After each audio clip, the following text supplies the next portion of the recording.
సింహరాశి వారికి ఎన్నడూ లేనటువంటి విధంగా 7వ స్థానంలో చతుర్గ్రహ సంచార స్థితితో ప్రారంభమై అష్టమి తిథి ఎందుకు పంచమగ్రహ సంచార స్థితితో ఉన్నప్పుడు, ఒకవైపు అష్టమ శని సంచార స్థితి ఉన్నప్పుడు గ్రహ సంచార స్థితి అనుకూలంగా లేదు కనుక ఈ అమావాస్య మంగళవారం ధనిష్ట నక్షత్ర సందర్భంగా ఎలాంటి విధి విధానం పాటించడం వలన గ్రహదోషాన్ని తొలగించుకొని గ్రహ ఐశ్వర్యాన్ని పొందగలరు ఈ వీడియోలో సవివరంగా సంపూర్ణంగా తెలుసుకుందాం.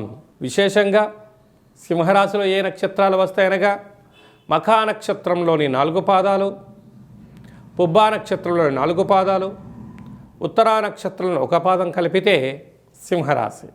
రాశాధిపతి రవి భగవానుడు.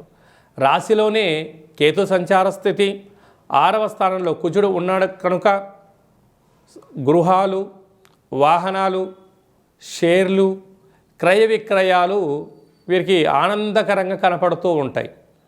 కాకపోతే సప్తమంలో గ్రహ సంచార స్థితి అనుకూలంగా లేదు. రాశాధిపతి కూడా సప్తమంలోనే ఉన్నాడు.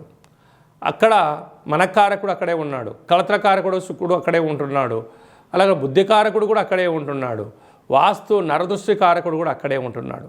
కనుక వీలైనంత వరకు దూరావాయు జల ప్రయాణాలు 17వ తారీఖున 24వ తారీఖున పెట్టుకోకపోవడం ఉత్తమోత్తంగా భావించగలగాలి.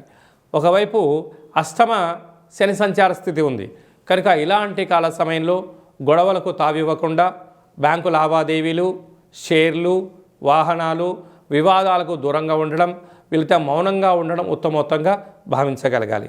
కనుక కూష్మాండ దీపంలో నువ్వుల నూనెను, కొబ్బరి నూనెను, ఆవు నూనెను వేసి దీపాన్ని వెలిగించడం వలన సకల దోషం తొలగి ఐశ్వర్యం కలిగి ఆనందంతో ఆయురారోగ్యాలుగా ఉంటారు.